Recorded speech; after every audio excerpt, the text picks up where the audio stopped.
ये वो सुल्तान थे जिनकी वफात के बाद सल्तनत उस्मानिया की तमाम ताकत इन्हीं के साथ मट्टी में दफन हो गई। वो सुल्तान जिनकी सुल्तान कायनात नबी पाक सल्लल्लाहु अलैहि वसल्लम से मोहब्बत की तारीफ आज तक की जाती है।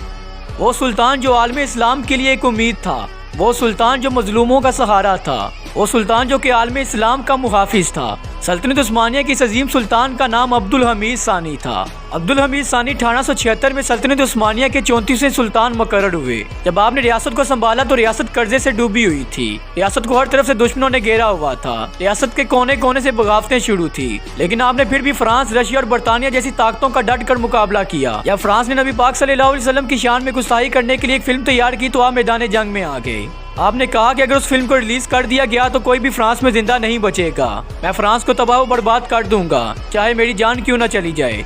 इस अजीम सुल्तान ने सल्तनत उस्मानिया पर 33 साल हुकूमत की और 1909 में इनकी वफात हो गई।